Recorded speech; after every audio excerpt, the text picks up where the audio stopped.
singing. My deliverer is coming. My deliverer is standing by. My deliverer is coming. My deliverer is standing by. Good evening. This is Peter Helen with From Such Withdraw. It was formerly Faith of Our Southern Fathers.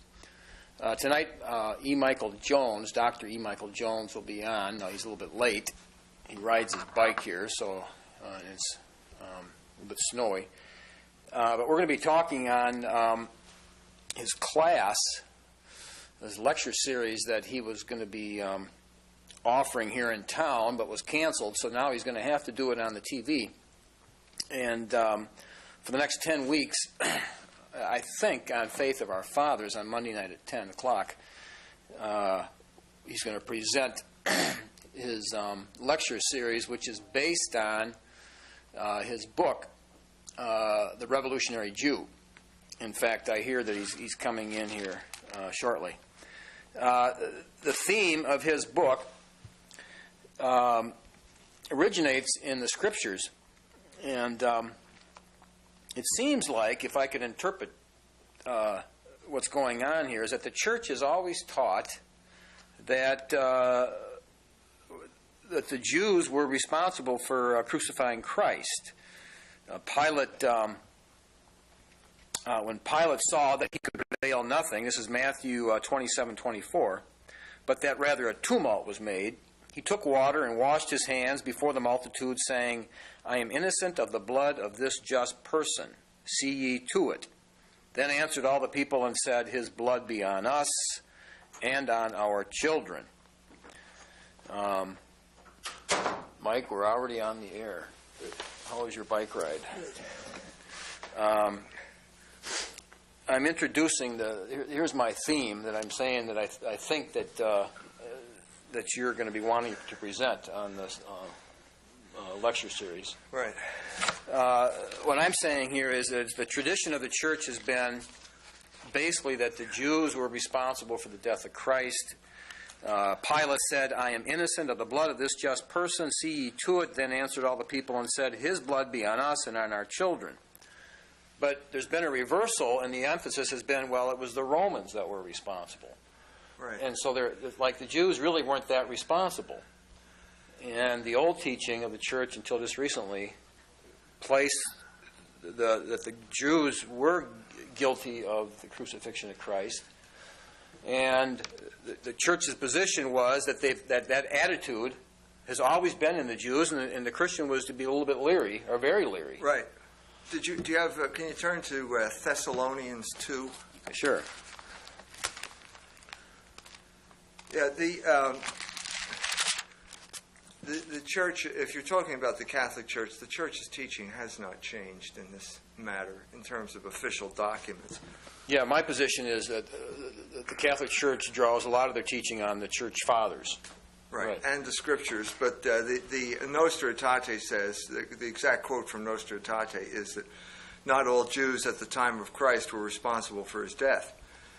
Well, logically, that means that some Jews at the time of his death were responsible for his death. Right. St. Paul says this, I believe, in 1 Thessalonians. 2 Thessalonians first. I think it was 1 Thessalonians. It says, the Jews who both killed 14, yeah. For you, brethren, became followers of the churches of God, which in Judea are in Christ Jesus. For you also have suffered like things of your own countrymen, even as they have of the Jews, who both killed the Lord Jesus and their own prophets, and have persecuted us, and they please not God and are contrary to all men, forbidding us to speak to the Gentiles that they might be saved, to fill up their sins always, for the wrath is come upon them to the uttermost. And so, yeah, well, this is, I guess this is a lead into our discussion, because the question is, do we have the right to talk about this?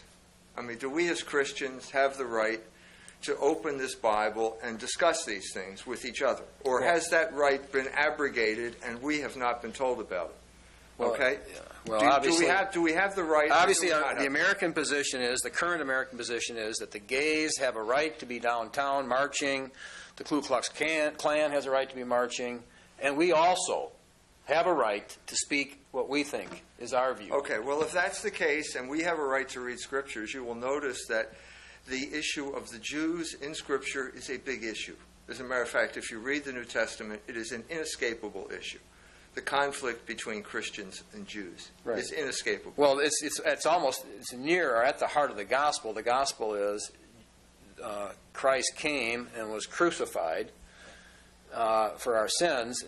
But if you read Stephen when he was martyred, if you read Peter in Acts, they kept saying, "You crucified him," and they're addressing their fellow Jews. He kept saying, Right. "You crucified him," but God had ordained that to happen, and he rose on the third day. So the emphasis was the Jews who were Christ's people. I mean, he came unto his own, and his own rejected him. Yeah, well, I mean, in a sense, Christ came, and the Jews had to make a decision. And some of the Jews accepted him, and some of the Jews rejected him. And the conflict in history has been between these groups ever since. That is the thesis of a book I just wrote. And it also leads me to the topic that I'd like to talk about today, namely the Forever Learning Institute. In the fall, at some point, I was called up by a lady by the name of Joan Loringer, who was the executive director of the Forever Learning Institute. And she asked me if I would be willing to teach a class on publishing. So I said, okay, went and gave the course, talked about publishing. I've been in publishing the magazine for 25 years now. I figured I knew something. So anyway, I suppose the class went well, because afterwards, when I walked out, she came up to me and she said, "Gee, I like that. How would you like to teach a course here?" So I said, okay. And she said, "You can teach on anything you want, anything you want." So I said, well, I just finished this book. And so the stuff is fresh in my mind, so I'd like to teach a course on the revolutionary Jew and his impact on world history. And she said, "Great. That sounds like a great topic. I'm sure everyone will be interested in this topic." Okay, so that's where we left it.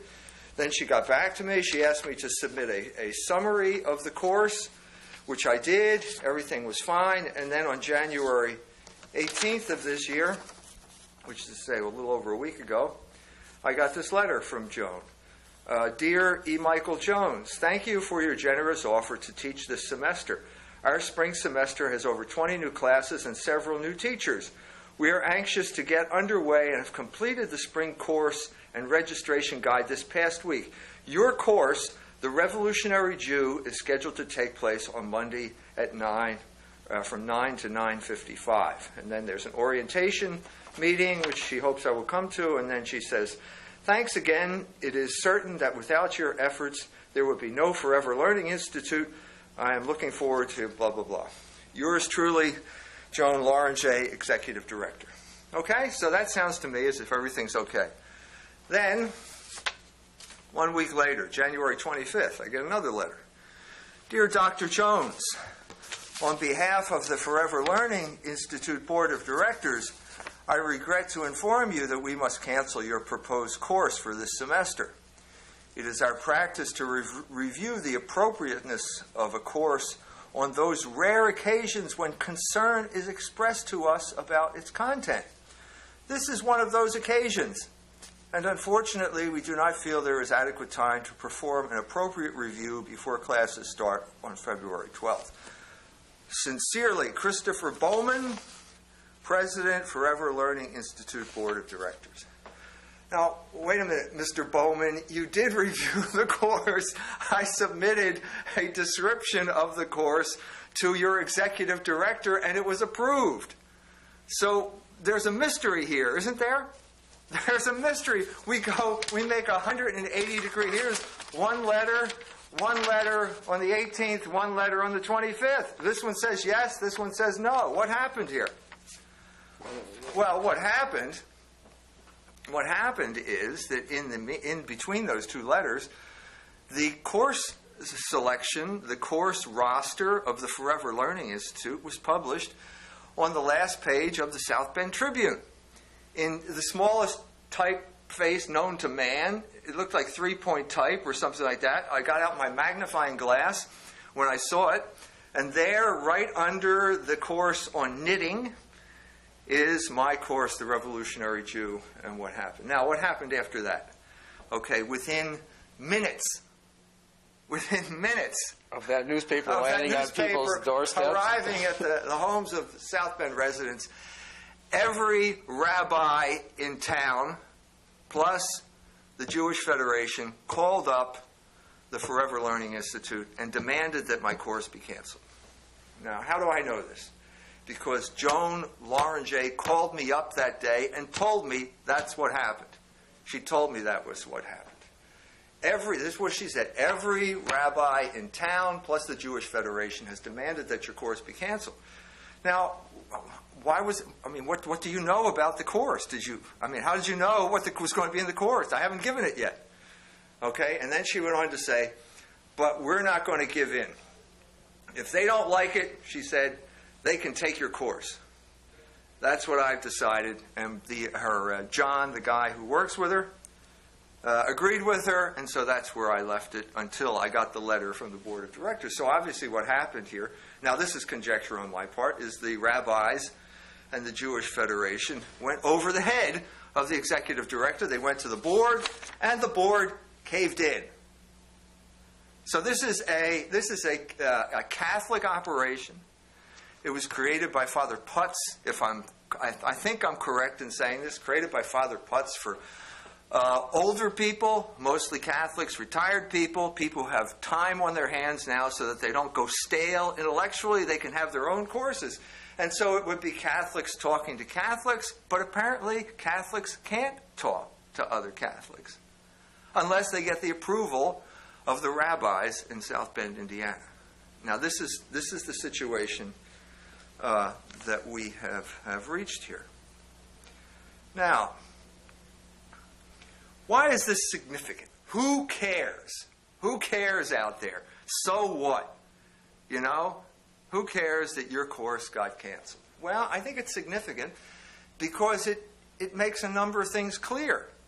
First of all, we are not supposed to know this, okay, that it was the rabbis who did it. That's not in Mr. Bowman's letter. Mr. Bowman says, when concern is expressed to us about its kind. Well, he doesn't say who expressed the concern here. Okay, we're not supposed to know that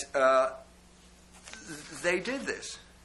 Now, why is that significant? Well, because this leads us into a whole realm of discourse. In other words, what we're seeing here is sort of the hidden grammar of public discourse in South Bend, Indiana.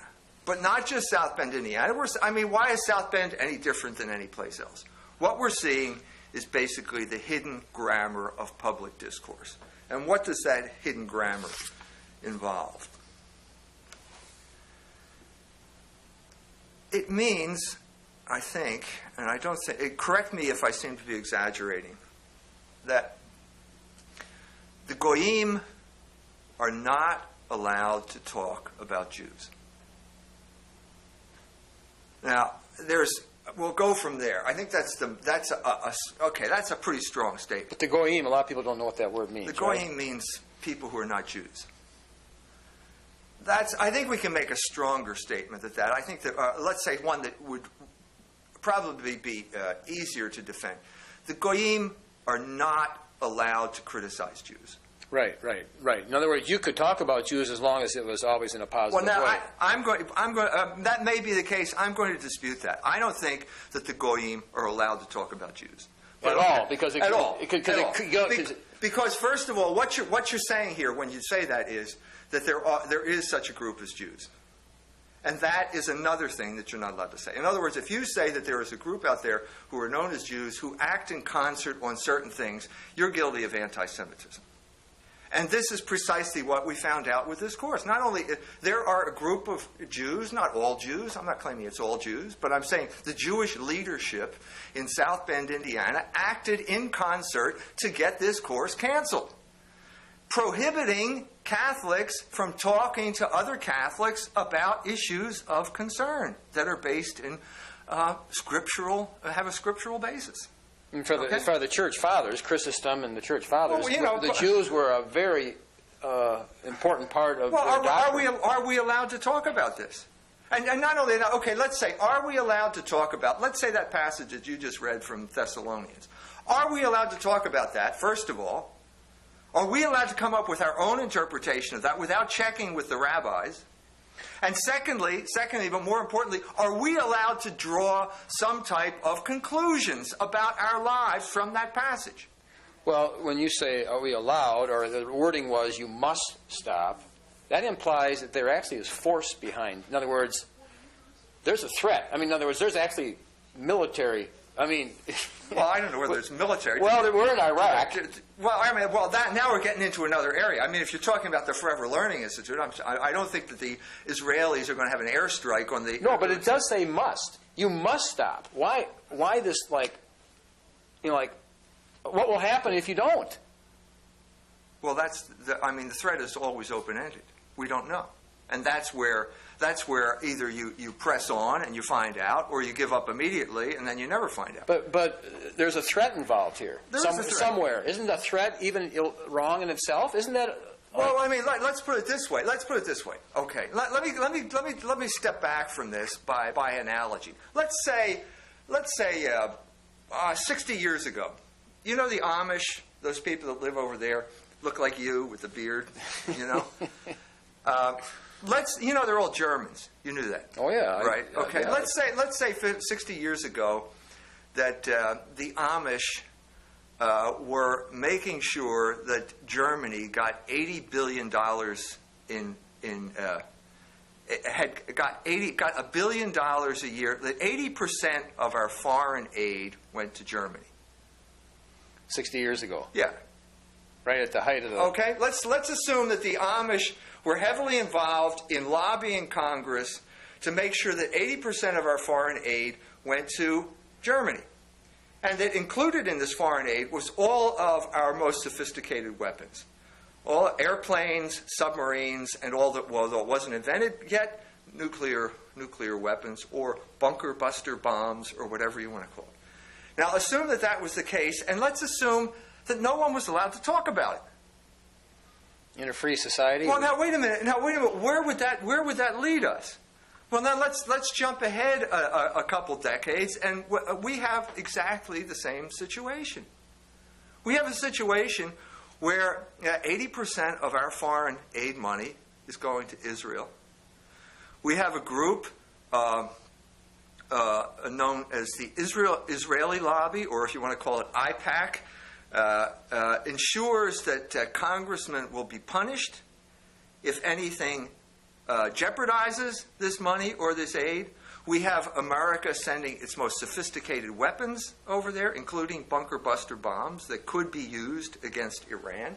We have a war looming with Iran, in case you haven't noticed from reading the news. We are already bogged down in a disastrous war in Iraq that was largely the doing of a group of people known as the neoconservatives, which was a Jewish-led political movement. Everybody knows this. I can say it, but you can read Murray Friedman's book, The Neoconservative Revolution. He says it. He was a member of the AJC. He says it. He brags about it. He thinks it's a good idea. Okay? This is the situation right now, and we are not allowed to talk about it. Now, how can we live in a free society that is supposedly free society, that is supposed to choose its legislators, who then go on to make laws? How are we supposed to live in this society if we are not allowed to talk about these issues? Well, isn't there a threat somewhere behind this, hiding somewhere? Of course there is. Well, to threaten somebody, isn't that like an assault? Well, ask Mr. Bowman. According to the law, somebody to threaten you is an assault. Well, Mr. Bowman's the one that got threatened, evidently, because he's the one. Well, then he was assaulted. I don't know whether he was. I don't know what happened. If there's a threat of any kind, of any suggestion that behind something is a threat. Look, all I know is that the power of the rabbis is in direct proportion to the cowardice of the Catholics. And you will increase their power the more you give in to their threats. And so here's a man who gave in to a threat, and so therefore their power has been increased. Okay? Now, what we're talking about here, we're talking about tactics that are not new. Okay? What we're talking about is the culmination of 60 years, 60, 50. What do you want to talk about? One with 45 to 2005, 60 years of refinement of tactics of intimidation. Okay, now, you're going to listen to me. Who cares what Mike Jones thinks about things? Who is he? Okay? All I do is read books. And one of the books I read in this regard is a book by a man named Benjamin Ginsberg, obviously a Jewish fellow. The book is called Fatal Embrace, Jews and the State, published by University of Chicago Press, 1993. Okay, this is not fringy stuff, if you're scared by fringy stuff. And in this book, Mr. Ginsberg goes into the tactics that get used here by Jewish organizations of the type that we're talking about here in town. During this period, and he's referring to the 50s, the American Jewish Committee developed a strategy called dynamic silence to combat the activities of Gerald L.K. Smith. Working together, officials of the American Jewish Committee, the American Jewish Congress, and the Anti-Defamation League would approach the publishers of major newspapers and owners of radio stations in the city where Smith had scheduled appearances to ask that Smith be given no coverage whatsoever. If newspapers and radio stations failed to cooperate on a voluntary basis, Jewish organizations were usually able to secure their compliance by threatening boycotts by Jewish advertisers. This strategy of dynamic silence was extremely effective in suppressing Smith and other right-wing anti-Semites. Okay? Now, I have a question for you. How do you know that it only got applied to right-wing anti-Semites? Is there a committee out there? Is there some type of open... Now, this is a group of people. This is Benjamin Ginsberg. He's Jewish. He's writing about Jewish organizations. He thinks it's a great idea that what they did. But basically, what we're talking about is these Jewish organizations have deliberately strangled any type of free discussion of ideas on anybody that they don't like. Now, they could say that they're anti-Semitic or they're right-wing, but what does that mean? What does that mean? There is, I think, a definition of anti-Semitism, okay, that I personally would agree with. I think all men of goodwill would agree with this. An anti-Semite is someone who wishes harm to Jews. An anti-Semite is someone who feels that Jews have some defect of character because of their racial inheritance.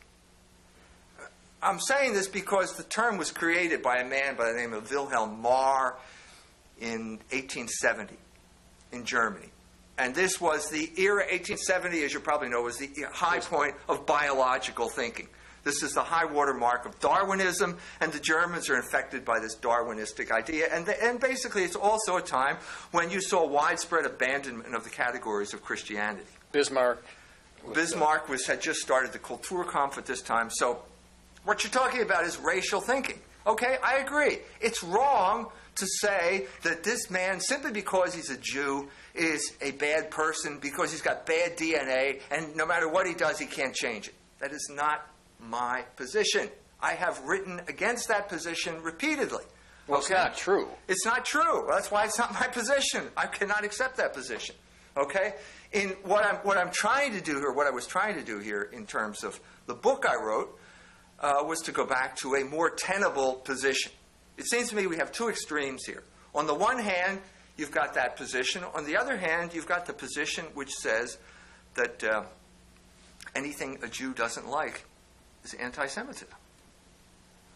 Well, that's not a tenable position. Anything a Jew doesn't like? Yeah. What? I mean, if a Jew doesn't like what someone said, then that person is an anti-Semite. Okay. And it seems to me in this regard, or let's say, we've already discussed some of these issues, anyone who criticizes Jews is an anti-Semite. Anyone who says that Jews act in concert to achieve certain ends is an anti-Semite. Well, this is clearly, if that is the case, then what possibility is there for discourse? And if that is the case, then we have a whole tradition all the way back to Jesus Christ himself of wicked people who are simply irreformable and deserve to be demonized. And so we've reached an impasse. I mean, you've got millions of Christians in this country who simply cannot give up the Scriptures. No Christian can give up the Scriptures. The Scriptures are full of this type of debate. They are full of descriptions of the conflict between Christians and Jews at that time. And I'm saying, here I am. Why did I get involved in this project? Because what I saw in the run-up to the war in Iraq was that the country was being commandeered into a war which was not in the interest of the United States by a group of people who were primarily Jewish, namely the neoconservatives. And the more you looked into the neoconservatives, you began to realize, well, they did have a kind of revolutionary pedigree. Who is the father of neoconservatism? It's Irving Kristol. His son is now editor of the Weekly Standard. You see him on TV all the time. Well, what was Irving Kristol during the 30s? He was a Trotskyite.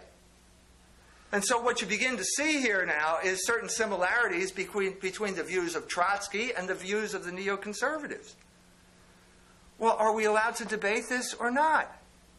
Is that anti-Semitism to say that Irving Kristol was a Trotskyite? And that had some type of influence on this later movement known as neoconservatism? Well, if anybody's normal, of course, it's most urgent that it be debated. It's absolutely most urgent, and who would stop the urgency? Who's saying it's not urgent? Well, we know right now. This is why this is kind of a breakthrough moment. Because instead of all this vague, behind-the-scenes stuff, we looked behind the curtain. And guess who was behind the curtain here in South Bend, Indiana? It was all the rabbis and the Jewish Federation. And they are the ones who want to stop discourse. And the people who, Joan Loranger and the other executive director, stood up to them, and they were overruled. And the board caved in to this pressure. So how much power do they have? These people seem to have said, we're going to take a strong stand, and all of a sudden they're blown away. So they must have some power. Well, they went over their heads. Where do they get their power from? They're only 2 or 3%. They get their power from in this instance, from the cowardice of the people who should have stood up to them. Now, do these people believe? Now, this is what they say. Everyone will say this. Yeah, we believe in the free exchange of ideas. We believe this is a free country. We're fighting for our freedoms, blah, blah, blah. And yet, when it comes down to it, there's no debate here. There's no debate. Now, I got started in this because I was concerned about this drift of our country into deeper and deeper doo-doo in the Middle East. It's been one catastrophe after another. The biggest debacle in American history. You can debate that. Are we allowed to debate this? Okay?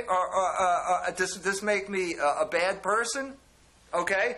And then I start to think, well, I'm a Catholic. I should be able to come up with some type of Catholic explanation of what happened here. And that's what led me to do the book. So in other words, you said there's no sense reinventing the wheel. People have already brought this issue to bear in the past, the church fathers, Chrysostom, and they've already said, here's who a Jew is, here's how a Catholic ought to relate to a Jew. Well, it's not a new conflict. No, and so the question is, well, suppose we go back to Scriptures and we look at the conflict then between the Jews and the Christians at that time. Will that give us some type of elucidation of the mess that we are in today? In other words, will that help us to understand the mess that we are in today and help us to understand a way to get out of that mess? Right. Obviously, we go back to the Scriptures, but if you're a Catholic, there's probably volumes and volumes of books giving the Catholic position throughout the centuries on this issue. Yeah, you're right. It's not just the Scriptures, the Church Fathers. St. John Chrysostom, for example, wrote a very strong treatise called Adversus Judaeos, against the Jews, or against the Judaizers. And he has lots to say about this. So that's sort of led up to the idea. And then you go back there, and then you begin to realize, well, maybe there is the germ of some type of idea here. Because what happened? I mean, I know we've gone over this before, This is no secret. I'm sure that every rabbi in town is going to be watching tonight because they keep Tomorrow tomorrow night, wherever it is, because they keep track of me. They're my most faithful supporters in South Bend, Indiana. I know that what I say will get to the ears of every rabbi in town. Okay? So what are we talking about here? What are we talking about? You go back to this conflict, and there was the conflict. I mean, Jesus Christ came. I've talked about this before. It's not a secret. It's in the magazine. It's an issue of culture wars. Jesus Christ came as he promised, as God had promised. And the Jews at this time have to decide, is this man the Messiah or is it not? And this causes all sorts of conflict within the Jewish community. And some of the Jews accept him, and some of the Jews reject him, and you begin to see that there is this conflict that's getting worse and worse. I think for somebody that's looking in from the outside, and they know the Scriptures, and the Jews did say, his blood be on us and on our children. Well, the Jews that are in town that called in and demanded that you not be able to teach that, what's their relationship to his blood be on us and our children? Well, Do they claim to be the children? I'm talking about. Let's go a step before that. I mean, we're at the end of the conflict at that point. It's just about over at that point. Before that, something like the parents of the man born blind are being constantly asked, was your son blind at birth? Because the rabbis are saying he wasn't. It's just a trick. And the parents of the man born blind, after a while, got tired and intimidated, and they said, Scripture, St. John's Gospel says, parents of the man born blind refused to speak out of fear of the Jews, because the Jews threatened to expel from the synagogue anyone who said that Jesus was the Messiah. So fear of the Jews is not something new. Now, we have to understand, what do you mean by fear of the Jews here? The parents of the man born blind were Jews too. But what happens is that as the gospel evolves, as the conflict evolves, what you see is that Jew becomes a term which has a specific meaning. A Jew is a rejecter of Christ. That's what it means by the end of the gospel. And so the culmination of this comes with the confrontation between Christ and the Jews. And the Jews say to Jesus, we have sacred DNA. We are sperma Abraham.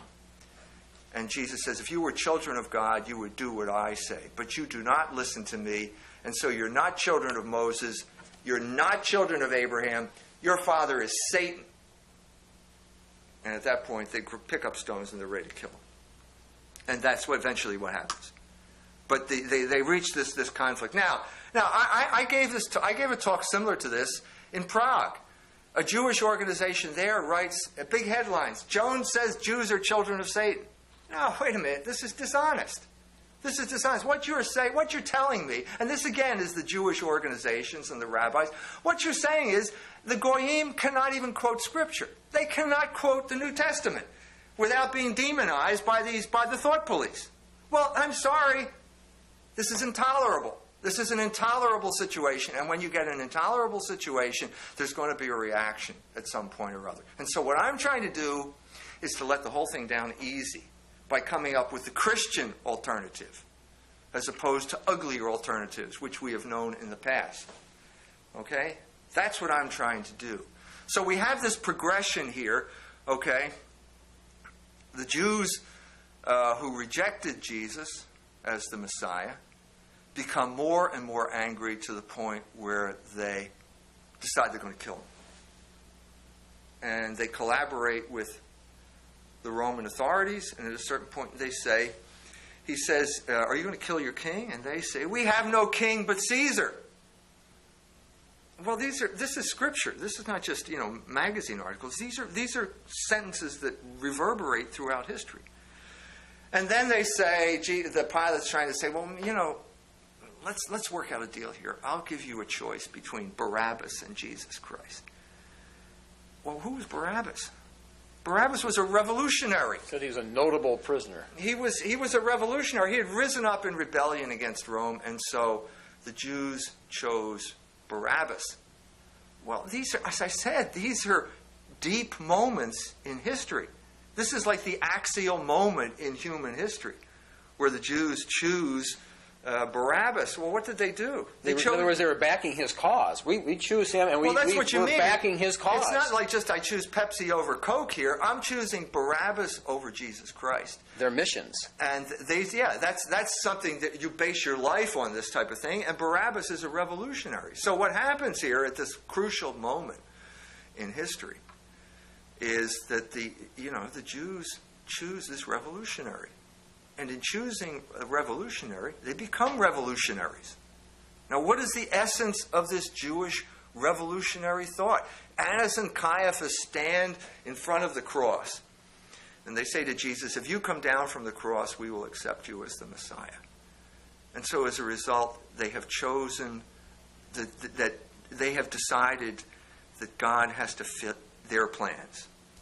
If you want a Messiah, you better send us the one that we want, not the one that you want. And the one that we want is going to be a powerful political leader who is going to liberate it's the same the one that Jews from Peter, the bondage of Rome. same one that Peter was wanting. In other words, Peter was given the revelation, and then Jesus let him know he was going to go to Jerusalem to be crucified, and Peter tried to stop him, and Right. Jesus said, Satan, get Right. behind me. So in other Right. words, No, nobody. Who in his right mind would choose a crucified Messiah? Peter certainly didn't Well, want no, it. I mean, in a sense, you can't. There's no reasonable man would do it. A reason fails at this point. It has to be accepted by faith. And so, in a sense, this is the triumph. So what you have here is a group of people who are reject the Messiah who came, namely Jesus Christ, because he was crucified. Reject the cross. Now, when you reject Jesus, as I said, what are you rejecting? You're rejecting Logos. Because that's what St. John says at the beginning of the Gospel. Ein arche, ein ha logos. And Jesus said, I am the Logos. In the beginning was the Word, but it's more than just Word. It's reason. It's rationality. But it doesn't make order. sense. It's against reason to even accept the cross, and yet the cross is the definition of It's reason. the essence. So it transcends reason. At certain points, it transcends reason. But what you see here is all of these things have incredible reverberations throughout history. If you reject Logos, you become a proponent of the forces of disorder. And the forces of disorder are also known as revolution. And so once again, we're back again to the whole idea of revolution. In rejecting Christ, you chose revolution. Okay? And in choosing revolution, there are going to be severe consequences. But the choice of, can anyone deny that the Jews chose revolution? Heinrich Graetz, the father of Jewish historiography, certainly doesn't deny it. He calls all those people revolutionaries in his History of the Jews. And so what happens is, after within 40 years of the death of Jesus Christ, the Jews got the revolution that they chose. They rose up in rebellion against the Roman authorities. They were able to finally achieve what they really were They got what they wanted. And sometimes it's always a dangerous proposition to get what you want, because you have to want the right thing, because otherwise you'll get something that will destroy you. And that is precisely what happened to the Jews. They got what they wanted, and what they wanted destroyed them. Because after trying out a few generals, the Romans finally succeeded in taking back Palestine one city at a time, until finally the Jewish, they took Jerusalem, and the temple was burnt to the ground. And without the temple, the Jews have no religion anymore. Or they don't have a covenant. They can't fulfill the covenant that they made, because they can't engage in animal sacrifice. And so at this point, we have the creation of the new Jewish religion, the one that exists today, the religion of the rabbis, the religion of the synagogues, where basically there's no temple, there's no sacrifice, there's no priesthood. All we have is a debating society. And the codification of all of these debates is known as the Talmud.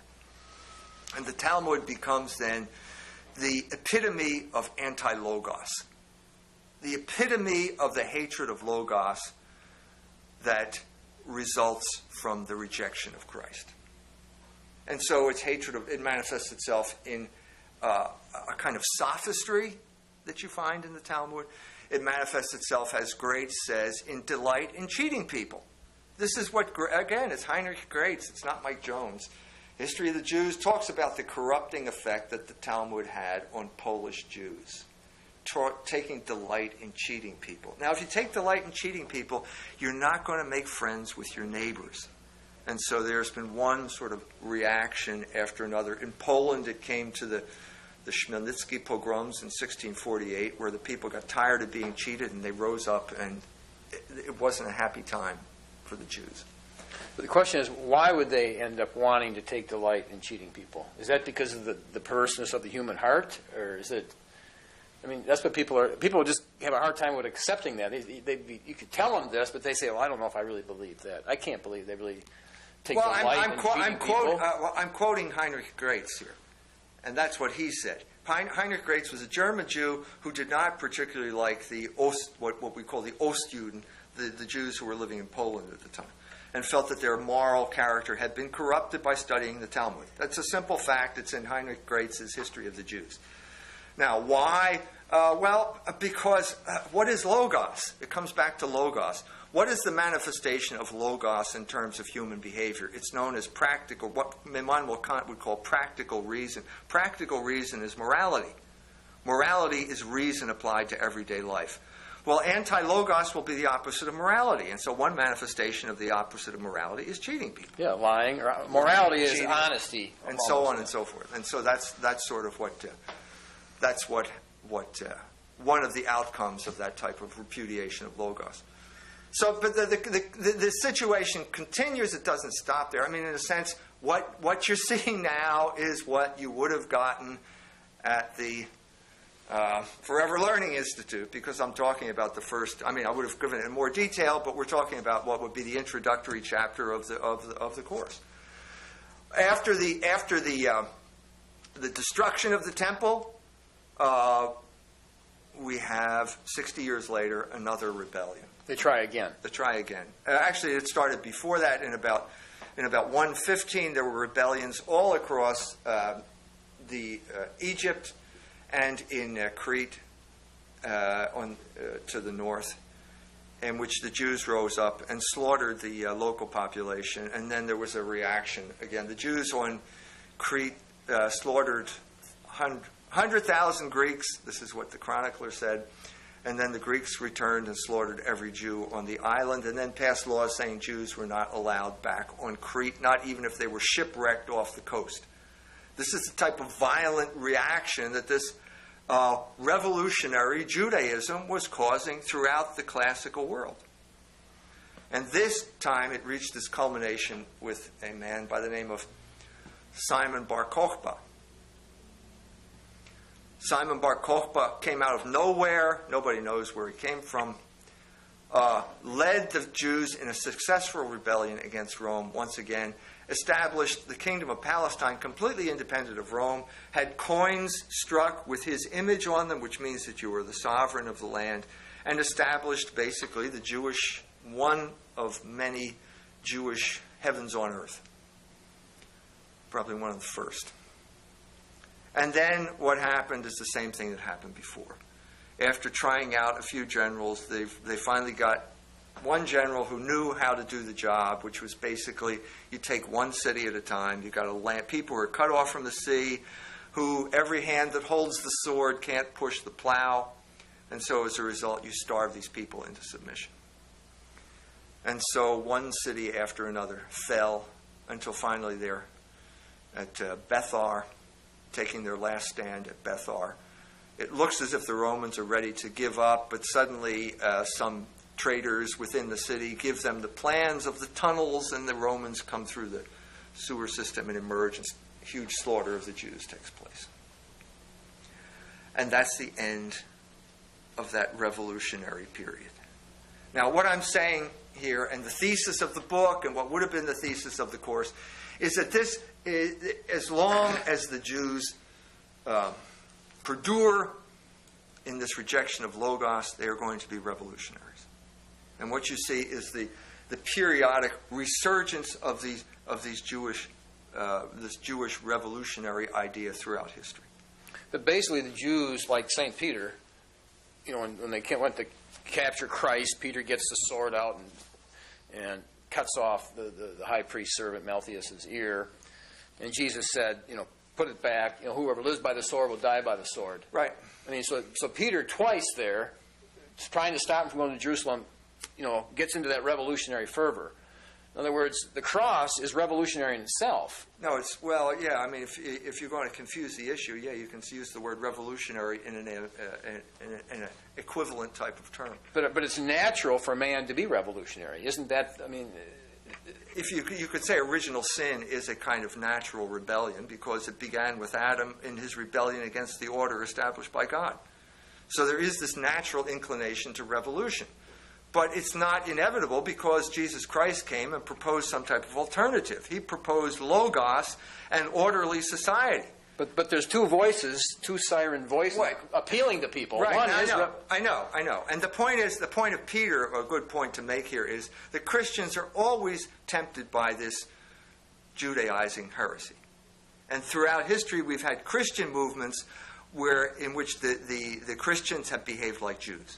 Well, yeah, because Jesus in Gethsemane, he kept telling them, watch and pray, lest you be entered into temptation. Now Peter goes to sleep, and what's the first thing that happens? Well, they come to Jesus, come to get him, and Peter gets out his sword.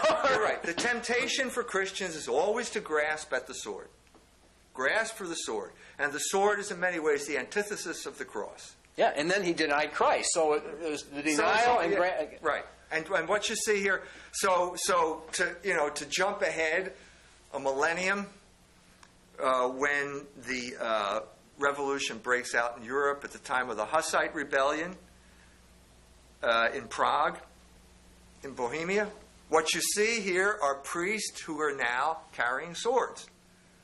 Huss, the best example of this would be Jan Żelivski, the monk who carries a sword. It's unheard of that a monk should carry a sword. But why does he carry a sword? Well, because he's constantly appealing to these figures from the Old Testament to justify his rebellion against the order, the social order. You're constantly referring to, I'm really Gideon. I'm not a thug. I'm not a bad priest. I'm Gideon. I'm Joshua. And these are the Amalekites, and we're going to smite them, and so on and so forth. And that becomes the rationale. It's the same thing that Peter was. Peter was tempted to pick up the sword, and so there are going to be Christians throughout history who are going to be tempted to pick up the sword. And all that really manifests is that they probably haven't been living a life of watching and praying. That's probably exactly true, because what we see in the reformers is the so-called reformers is lives of decadence, oftentimes lives of sexual decadence at this time. And so what they do is they leap into these political movements to distract themselves primarily from their own spiritual shortcomings. And they get swept up in a movement, a large political movement that is going to unite everyone, and suddenly the Hussites are now the chosen people of God. And we are God's holy people. And suddenly you see them as imitation Jews. They're imitating the Jews. Kind of like America. I mean, it's how our whole revolution. Well, I mean, it does. So it extends. The crucial middle link between the Hussites and America is, of course, the Puritans in England, and the Puritans were Judaizers. And Judaizing means that you take some type of passage from the Old Testament and use it to justify revolutionary behavior, which is precisely what Cromwell did in justification for the murder of the king. Right. So he said he was like Phineas, thrusting the sword through the spear through the copulating couple. Well, this is what they do. And this has been a constant throughout history. That Puritan mentality came over to the United States, and it got over here, and there was lots of conflict. And you've talked about the conflicts here, like the Civil War, which was basically the conflict between two groups of English Protestants. Mm-hmm. The Puritans from New England were Judaizers. And they are the ones who led the fight in the Civil War. They were the heart of the abolitionists. And we see it all the way up to the present day. Now, that is the point of what I was trying to talk. I was trying to bring this to bear in much greater detail than I'm going into right now. Bring all of this to bear to this group of people so that we could make some type of intelligent commentary on the politics that is driving this country right now. Because it seems to me this is the best way to approach the issue. Yeah, you're not going to understand the Iraqi war without bringing some of this information That's what I'm saying. And I'm saying there is this continuity in history where Jews are associated with revolutionary behavior. It goes all the way back to the cross, and to the foot of the cross. It goes back to choosing Barabbas. It goes back to all of these things, and it's remained constant throughout this period. Now, do I expect every rabbi in town to accept this? No.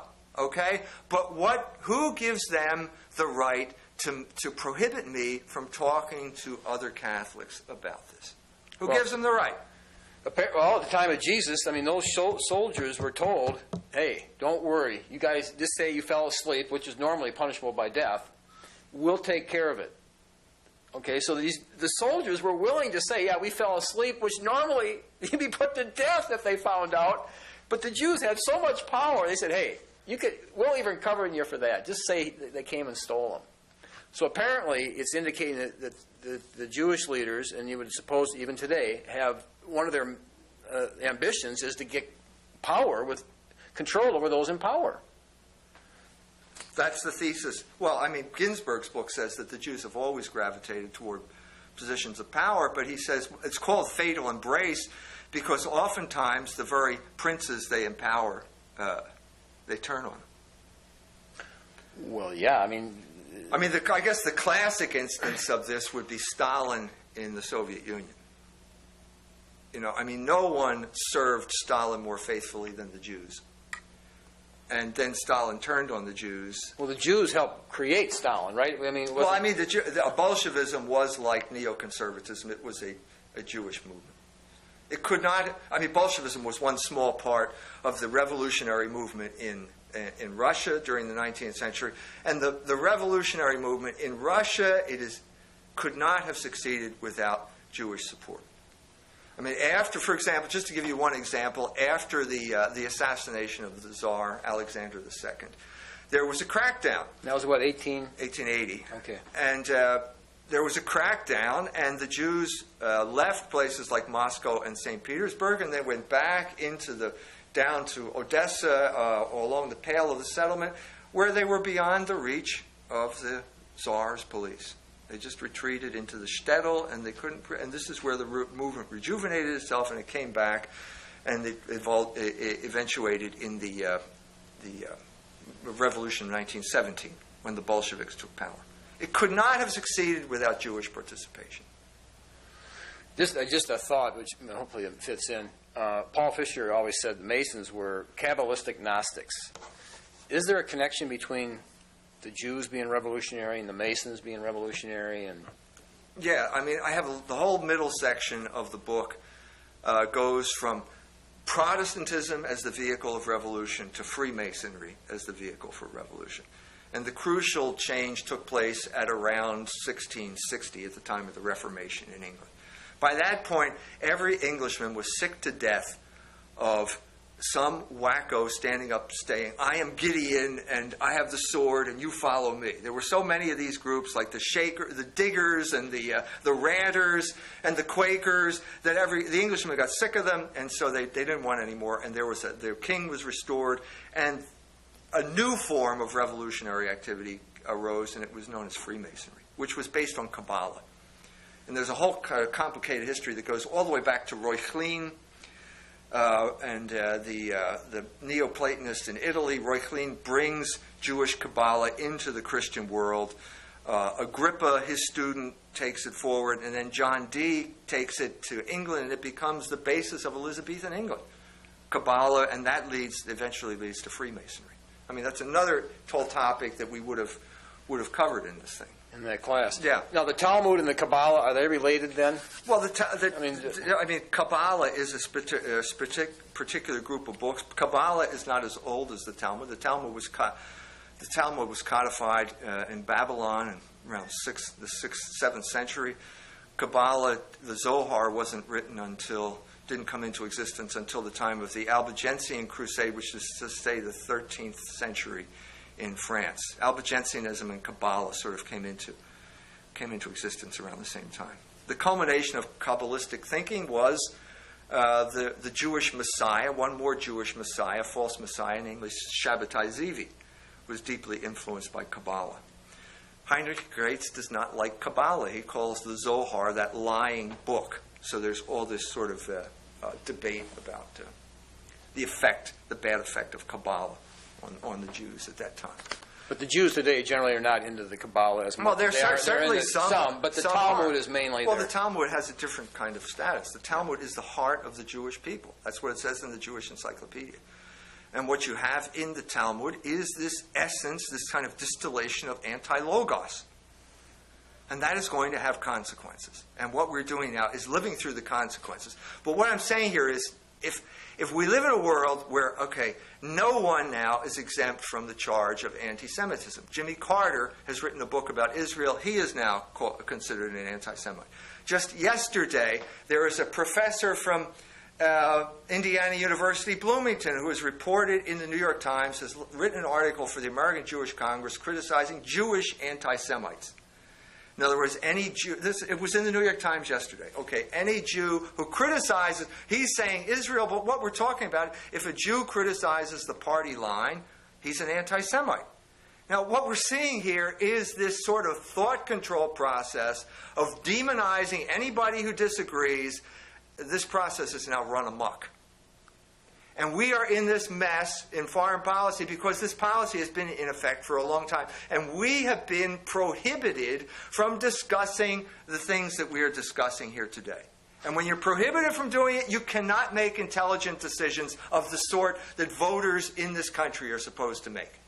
But the reason that what you're saying is important is because without some reasoned dialogue here, history says there'll be a backlash. There will be a backlash. This is what Ginsburg says. This is the whole hidden history of fatal embrace.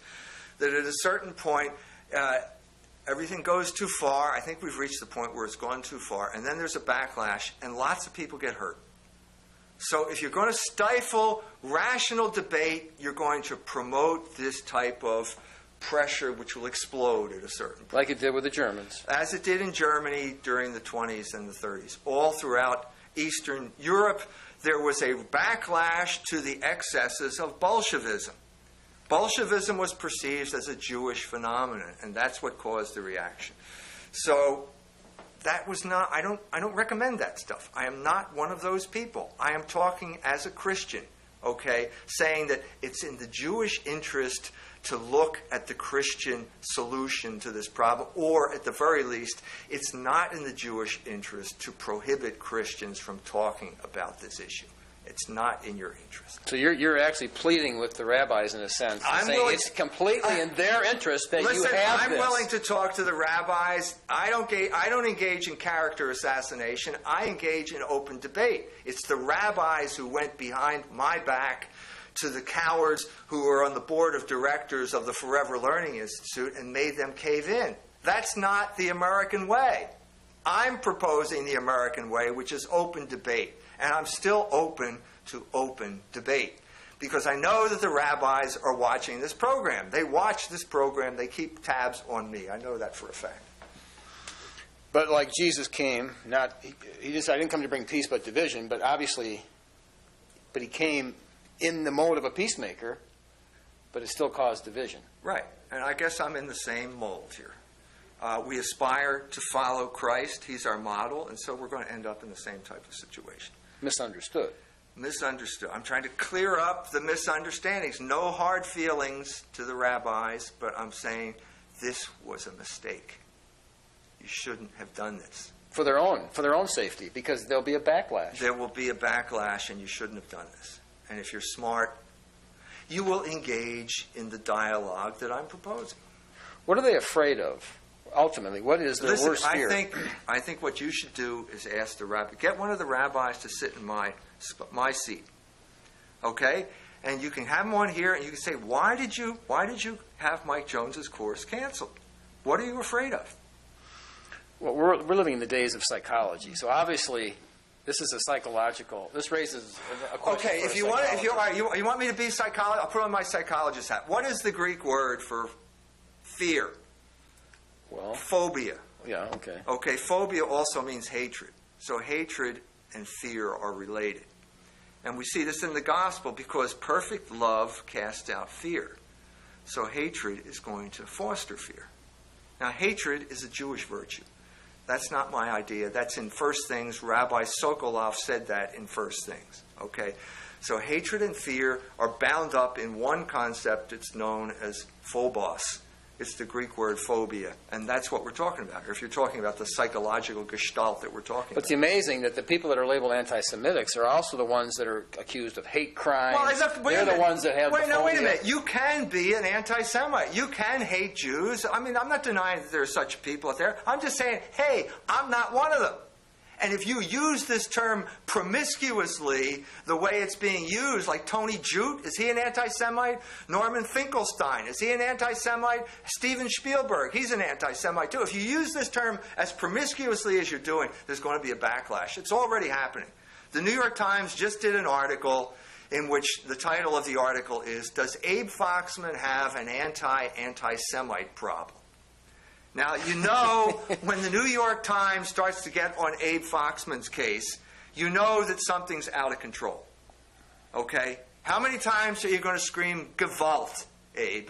It's like the guy who called Wolf, too many times. We have reached this point, okay, where we need some type of modus vivendi, a way of living together. Okay, and a way out of this vicious cycle of character assassination. This is not going to lead to good for anyone. And I'm saying it's time to get over it. Let's get over the assassination business. Let's get back to being the dialogue that is always being talked about but never really happens.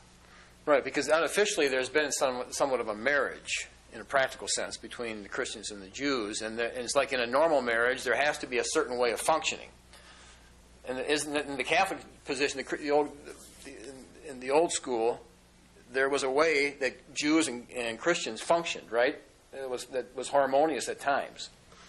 There was always tension. I mean, let's not kid ourselves. There was always tension. But I think that the Catholic position, if you articulate the Catholic position, it is traditionally known as sicut Judaeus non.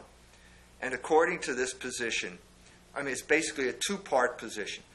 It was formulated by Gregory the Great in the 7th century. It is the position of every pope ever since that time, up till Cardinal Chlon's pastoral on morals in Poland in 1936. And basically it's two parts. On the one hand, no one has the right to harm a Jew. On the other hand, the Jews do not have the right to subvert the morals or the faith of the population at large. Now, I mean, this is not, what should I say? This is not exactly chumminess, but it's a formula that will preserve social order. So what you see in our day is basically only focusing on one part. If you say, okay, no one has the right to harm a Jew, end of story. Well, that just leaves the Jews carte blanche to do the type of stuff they're doing. To tyrannize over discourse in South Bend, Indiana, saying, we have veto power over whatever gets said here. Well, that's not going to lead to any type of understanding. We have to oppose that. We have to oppose, as decent people, we have to oppose this outrageous behavior at the time of the war in Lebanon. I've talked on this program about that, where Charles Krauthammer says, hey, we don't have to follow the just war theory. That's a Christian idea. We can kill, we can destroy the entire infrastructure of Lebanon. We don't have to be proportional. Well, no, that's not going to lead anywhere. And if I'm demonized as an anti-Semite, if you're demonized as an anti-Semite for saying that type of thing, well, where's that going to lead? It's going to lead to where we are right now, which is on the brink of nuclear war with Iran. That's the news. That's where we're headed. And now, how do we get there? By this constant demonization of any type of discourse on the role that these people have in our foreign policy. But if a phobia, this fear and phobia is dominating the neocons and those people, then they're blindly leading us into disaster. Well, look, the traditional iconography of Jews is blind. Synagogue is blind.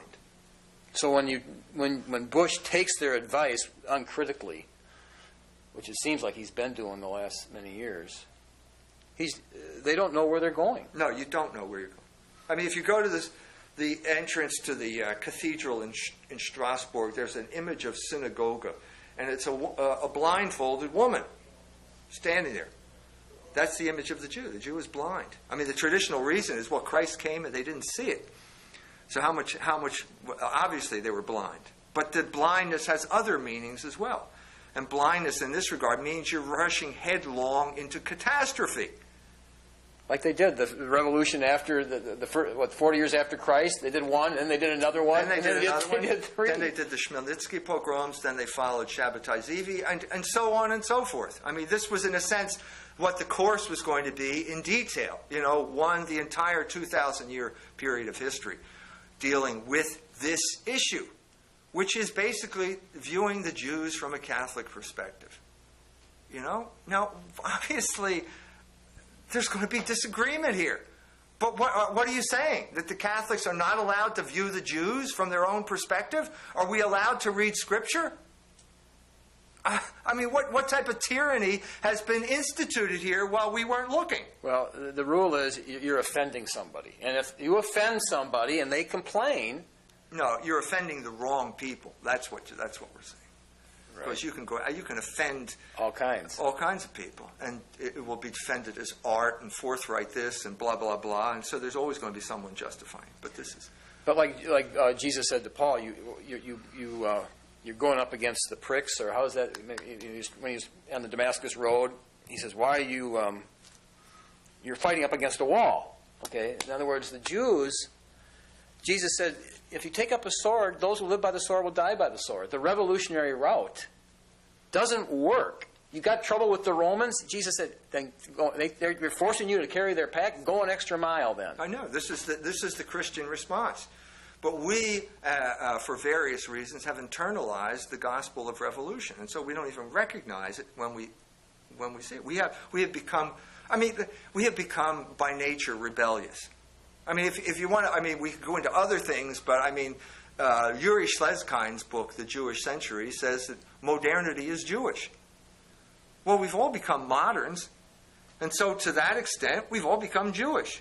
We have all internalized the categories of the Talmud, and so as a result, we have become alienated from our own tradition. And the church is not making this separation. Well, you try. So you go back to the sources and you try and rectify this, and you cause this.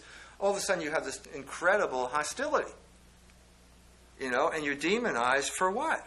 For what? What am I doing here? I'm writing a book. I'm trying to teach a course. It's based on the Scriptures. I gave this description to the people. They approved it, and suddenly it was vetoed by the rabbis. But basically, you're being accused of being the troublemaker and the one that's in rebellion. Well, I guess I am.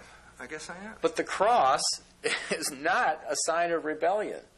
No, it's a sign of submission to a higher power, if you want to put it that way. A superior power that the Christian will triumph through suffering. Right. The Christian method is Jesus listened to the oppression there. He says, "I'm hearing all this oppression. The Romans. Here's what I'm telling you to do. When they force you to take that pack, go an extra mile. And when they slap you in the face, turn the cheek." Well, they didn't want to hear that. No, this is not the revolutionary credo. The revolution is always take up the sword. Take up the sword. Defend your rights. And it invariably leads to a situation that is worse than the one you started with. I don't know of any revolution that has led to something better. If you know one, you could point it out to me. We could discuss this in the course.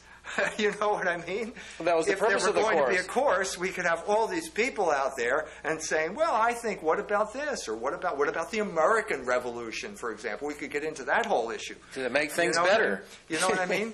We could get it. Was it a revolution? Was it, all this type of stuff is the reason you have a course, as opposed to just having a kind of monologue.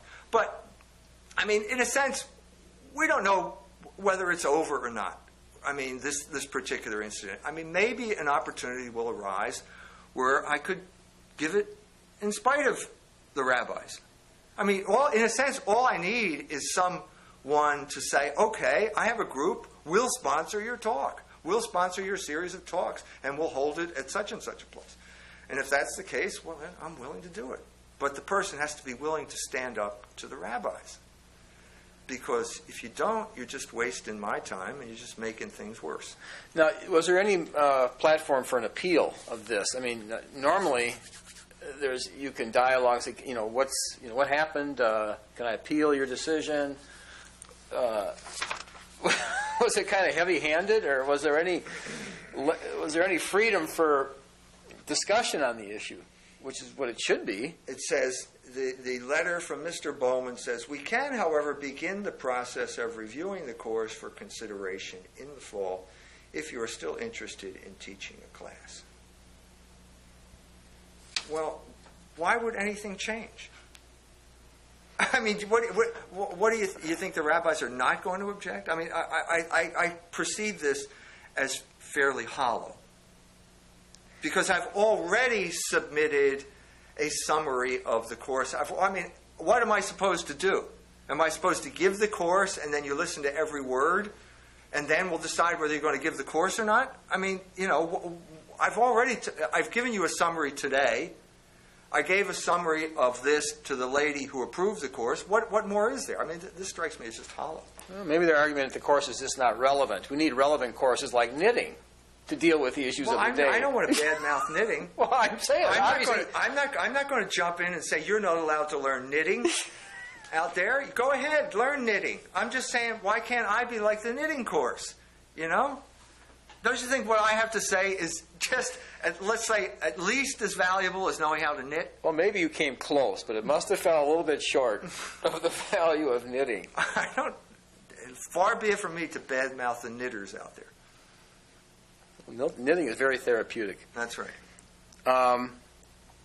So what's the plan? So, and you want to come on TV? I want to see. No, I just want to see what their.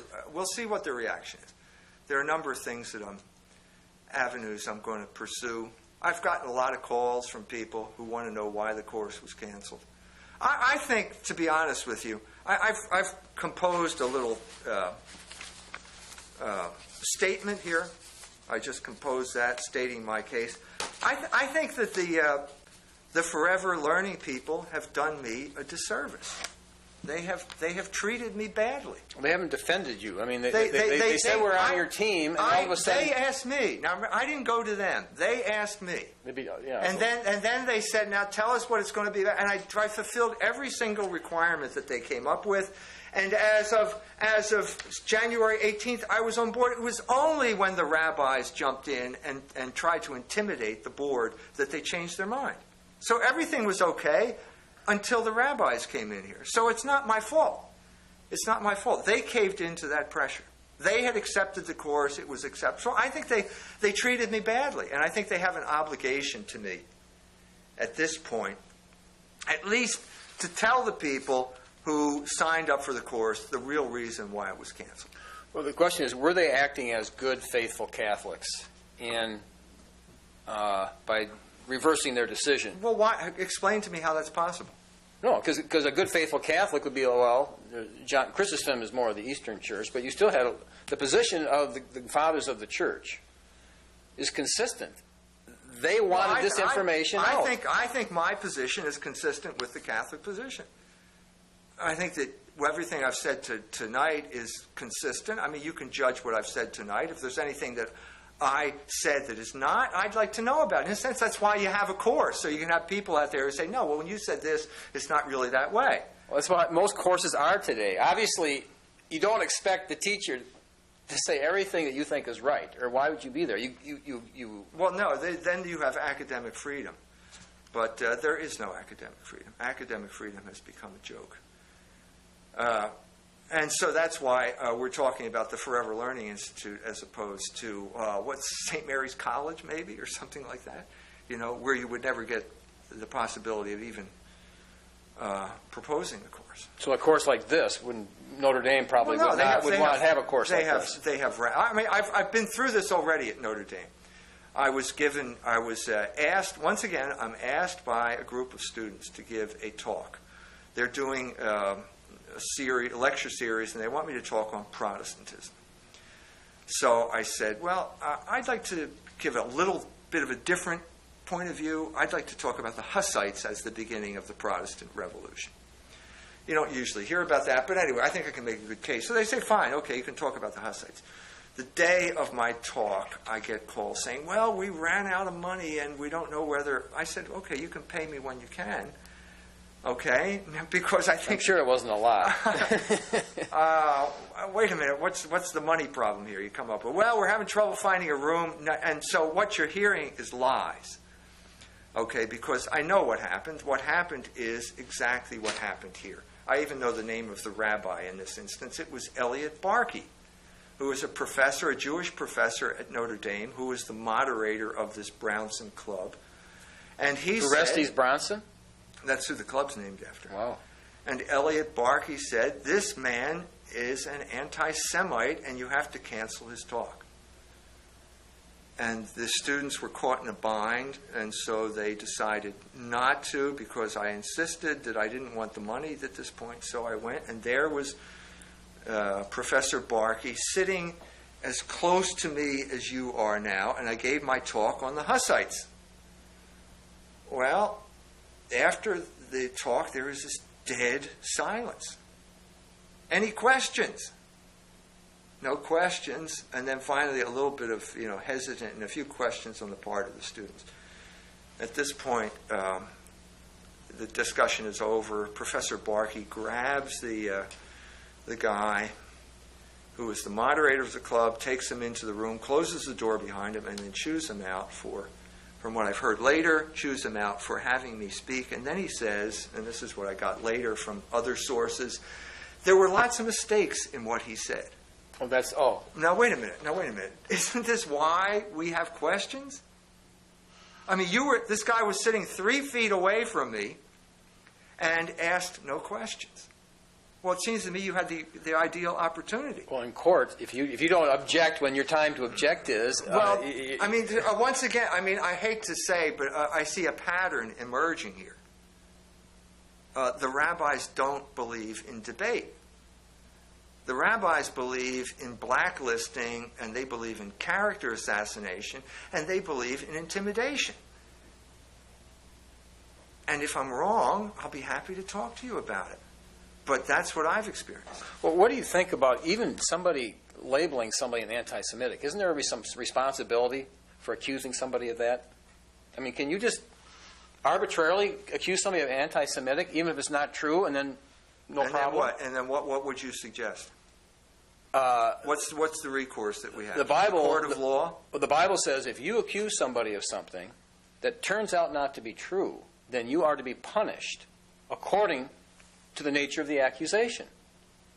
So, what's the worst thing that you can imagine if you say that person's anti-Semitic? Okay, so you conjure up an image of how bad this person probably is. Well, that's supposed to be the judgment put on him then if it's wrong. So the bind he's trying to put you in, the restriction of freedom he's trying to, put upon you, has to come back on him if it's wrong. Well, what's the mechanism? Or what are we talking about? Society has to create the balance. Okay, healthy culture. We live in a society that is completely out of balance. Well, there's going to be a backlash.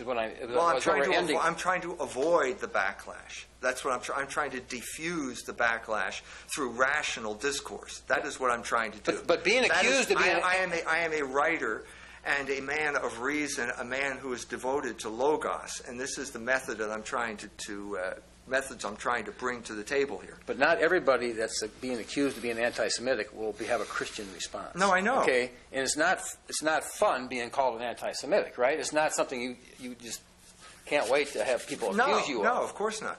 Of course not. And a person that's not a real Christian may respond in quite a revengeful way. Well, history is full of instances where there has been violent reaction.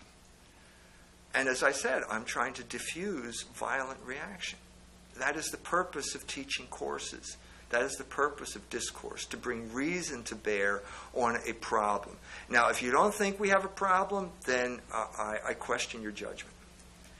Because the situation is dire. That's how I would describe it. The world situation is dire right now. No, you just finished, and your book will be published in September. And I think the name of the book is Revolutionary Jew. No, it's the Jewish Revolutionary Spirit. Okay, the Jewish Revolutionary Spirit. Yeah. It's finally going to be published. You finished the book how long ago? A year ago? No, about 6 months ago. Okay, so it will be published in September.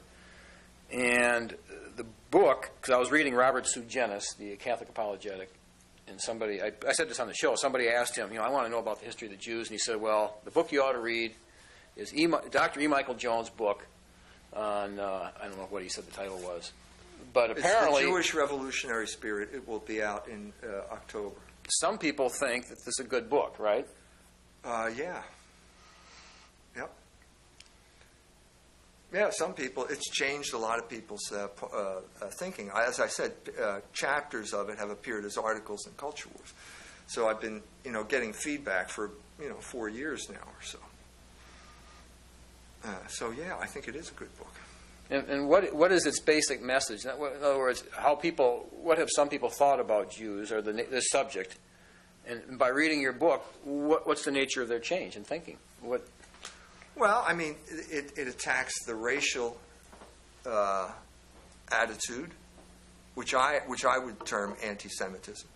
In other words, there's no DNA that we're talking about here that makes you act in a certain way, or there's no sacred DNA. I mean, this is what the Jews said to Jesus. They had sacred DNA. Well, and the same would go to the blacks. I mean, the history of this country, the blacks were the offspring of Ham. They were locked into a certain... they were definitely going to be this way. I mean, so people do tend to think this way, right? I know racial thinking is part of American history, and I am not part of that tradition. I disagree with it. I think it's stupid, whether you're talking about blacks or whether you're talking about Jews, or whether you're talking about Aryans or whoever you're talking about. This DNA stuff is not the source of your behavior.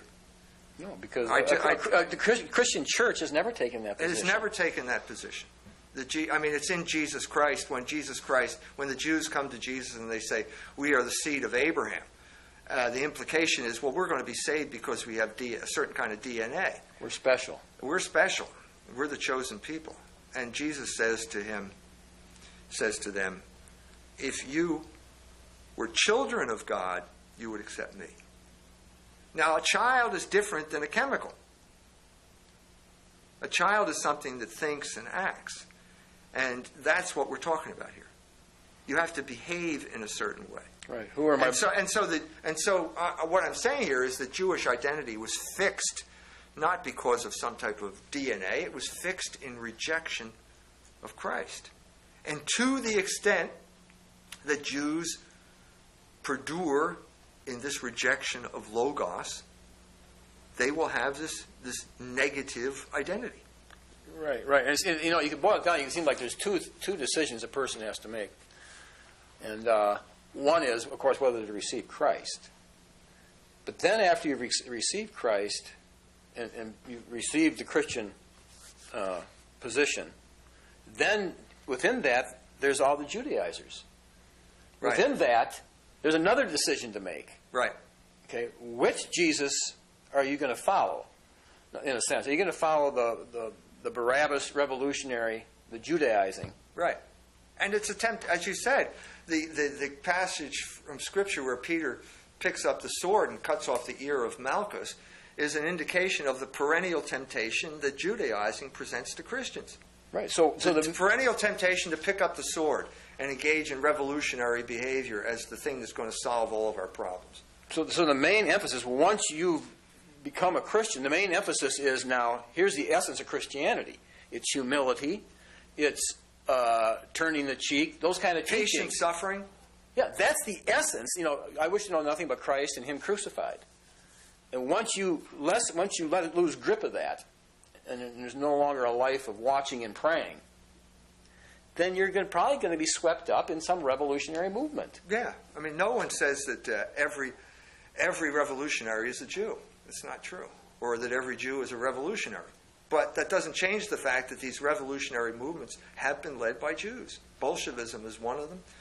Neoconservatism is another one. I mean, what we're talking about is this historical repetition, this kind of fatal attraction that always ends badly.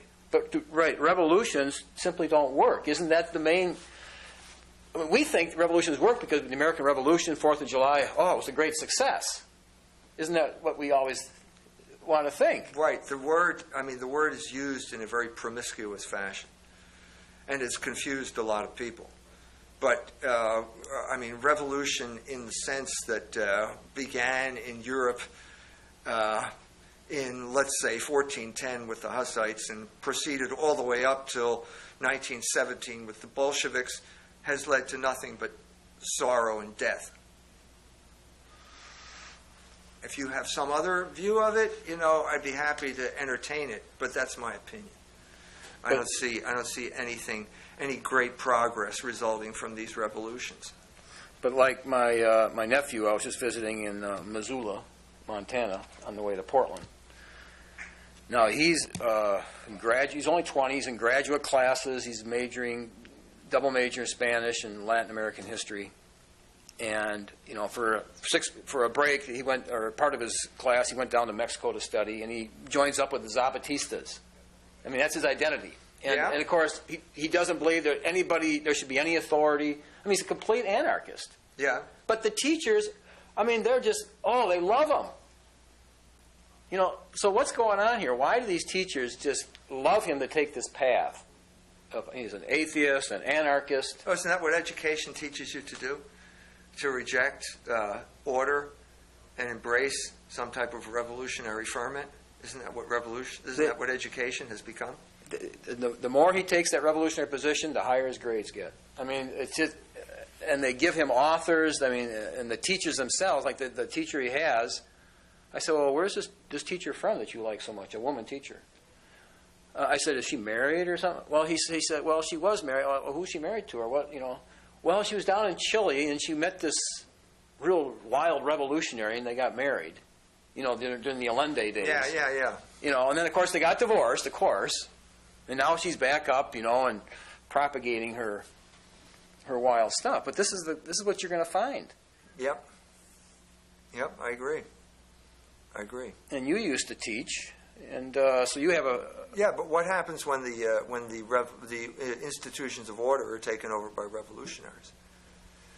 Then revolution gets taught as the norm, in one form or another.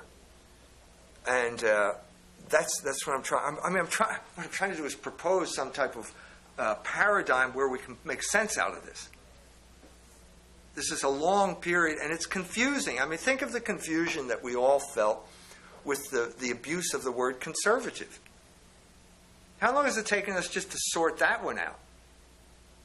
The use of that word. Yeah, with Edmund Burke, it was not that confusing, right? Well, I mean, it took on a meaning that was the antithesis of what it meant, and then suddenly there was a battle in the early 90s when Pat Buchanan was demonized. Remember, he was demonized as an anti-Semite. For what? For saying that America should not become involved in these imperial enterprises. Well, he was defeated, and now look what happens. Now we are involved in these imperial enterprises, and it looks like disaster looming on the horizon. Well, this is what happens when this is what happens when you prohibit this type of rational discussion. Which is what the universities are basically, that's what they're there for, and yet it's not happening. They're there to prohibit rational discussion under the guise of promoting education. And that's part of the problem here. That's part of the problem we have to face up to. So we got this whole credibility problem that needs to be straightened out, and that's what I'm trying to do. That's all I'm trying to do. I'm trying to bring order to chaos. Look at the recent history of all of this back and forth, all of these confusing terms, all of these people who thought, well, we thought you believed this, but it turns out that you believe that. A great quote. I mean, I just got done writing a piece on Mel Gibson's movie Apocalypto and the change in thinking that Apocalypto shows over the course of Mel Gibson's career. I mean, what is America now? America is this place where doom seems to be approaching. The metaphor for America is this Mayan kingdom of slash-and-burn farmers who have destroyed everything, and everything is going down the drain. There's no crops growing anymore, and so they have to restore fertility by capturing the hunter-gatherers that live in the forest. And then they march them up the pyramid, and they cut their hearts out. Well, this is where, this is one indication of the sense of doom that is in the air. Overtaking, yeah.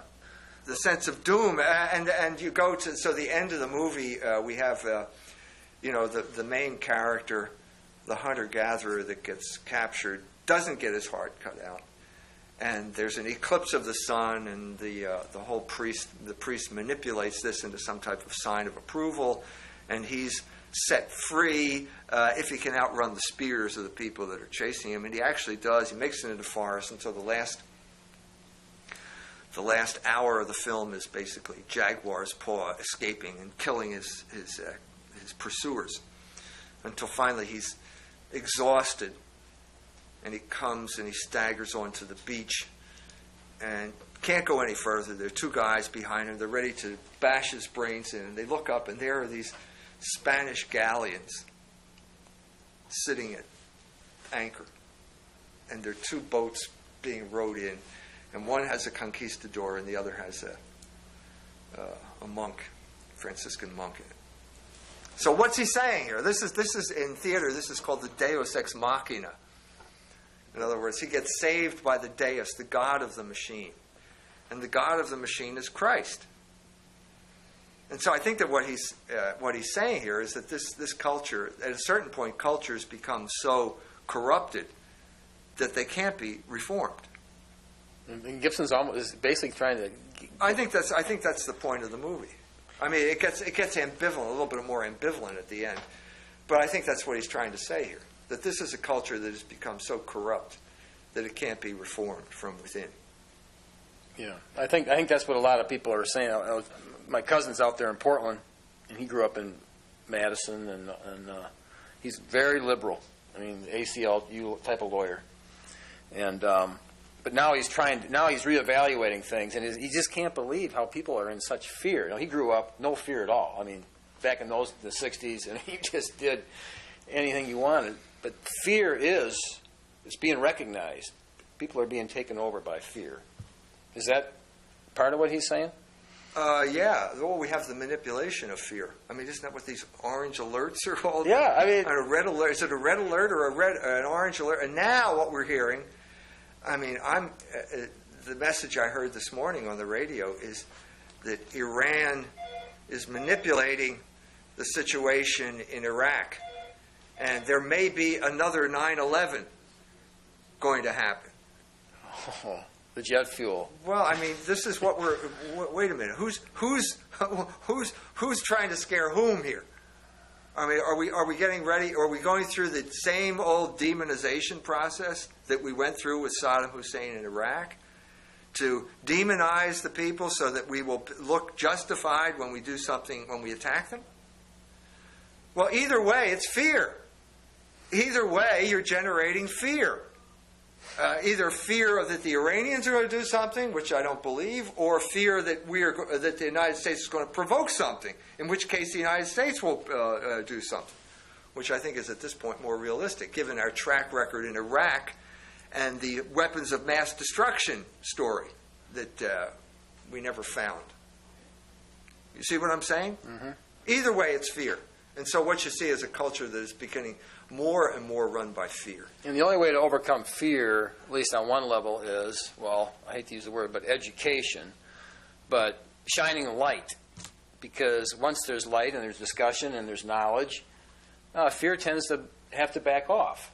But that's precisely what they don't want. No, look at what happened here. I mean, we could have explored this issue in a rational way, but no, that discussion was stopped. Now, what you're seeing here is this locus, as I said before, the Greek word is phobos, and it's hatred and fear. And so what you're seeing is this combination of hatred and fear, the one feeding on the other. You know, and I mean, what's education? I think that love drives out fear, and that's what we have to pursue. And love of what? Well, love of logos, faith in logos. Faith in logos that we, in every sense of the term. Well, 1 Timothy says that the goal of our instruction or the goal of our education is love, from a pure heart, a sincere faith. So obviously love, education, if it's good education, aims toward fulfillment. Well, no, it aims toward truth.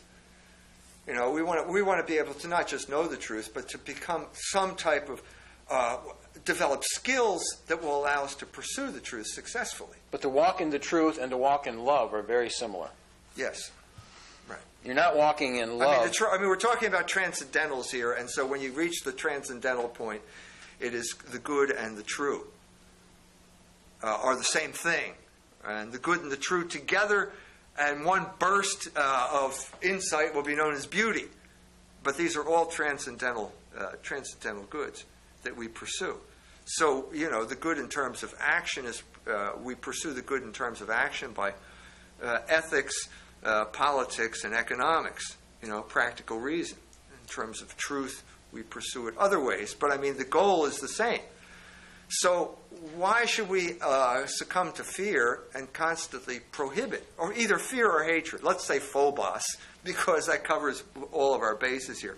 Why should we succumb to phobos and then short-circuit this project, which is the project of civilized culture? Why should we do this? Well, we do this because, first of all, the people who are perpetrating it are consumed with fear and hatred. And then there are the people who should be defending Logos, who are cowards. And you put those two things together, and you have a period of inexorable cultural decline. And I think that's what we're all experiencing. We've been experiencing this for a long time. Where the people who should be defending the good and the true are too cowardly. And this emboldens the people whose main focus in life is fear and hatred. Fear and hatred. One of the things that I wrote about recently was an 18-year-old high school student in California was given a present by her grandfather. The girl is Jewish, and the grandfather gave her a free trip to an IPAC conference. This reminds me of the jokes about... Now tell them what IPAC is. The American Israeli Political Action Committee. Second largest lobby group in the country, next to... Yeah, and probably the most makes much more effective than the NRA, certainly in terms of foreign policy. Anyway, the free weekend at the IPAC conference reminds me of the stories about Philadelphia. The contest, the first prize was a week in Philadelphia. The second prize was 2 weeks in Philadelphia. But and the punishment was 3 weeks. the prize is a weekend at the IPAC conference. Okay, so the girl goes there, obviously full of thinking this is going to be a good thing, and she's appalled. This is an article that was written up in the newspaper in California. She's appalled at what she sees. And what does she see? Constant fear-mongering. This is all you see. Now, this is sort of the psychological dynamics of Jewish organizations like IPAC. In other words, they capitalize on the fear. Constantly, she said they have pictures, for example, big screens all over the place, big TV screens. And the one screen, first it's flashing a picture of Hitler, and then the next second it's flashing a picture of Ahmadinejad from Iran. Oh, okay. Yeah. He's the Hitler of the week. And then the banners will say, "The time is now." Well, this is fear. This is what you're trying to promote fear among this group of people, and you're trying to promote fear because this is a way of controlling people. Well, how about where the Christians, they believe Christ is going to come back any year, like they've been saying since Azusa Street, since 1906. They tend to be very much into the Israeli camp. Aren't there those fears? Don't fears tend to gravitate to each other? You would know better than I the fears of the evangelical crowd. I tend to see this as another type of manipulation. One of the chapters in Murray Friedman's book is about Ralph Reed. Christian Coalition. Now, Murray Friedman wrote the book I mentioned already, the Neoconservative Revolution. He's worked for the AJC, an apologist for the Jewish organizations. Now, I met Ralph Reed in the early '90s when I was going down to Virginia Beach to Pat Robertson's organization. Why'd you go down there? Oh, I was going to collaborate with them on some project or other. Okay. But Ralph Reed was the president of At that Pat time, Robertson's Christian Coalition. at that time, Ralph Reed was president of the Christian Coalition, and at that time, I thought that, well, he's working for Pat Robertson. I mean, obviously, I knew that there were slightly different organizational structures and so on and so forth, but there was clearly a link between Christian Coalition and Pat Robertson. Oh, Pat Robertson was the one that created Christian Right. Coalition. Okay. So, and this was the head of it. Well, you read Murray Friedman's book, you get a completely different idea here, because it turns out that Ralph Reed was the protege of Jack Abramoff. Now, Jack Abramoff, in case you forgot, is in prison now. And he went to jail for influence peddling and bribery, I believe, in trying to influence members of Congress.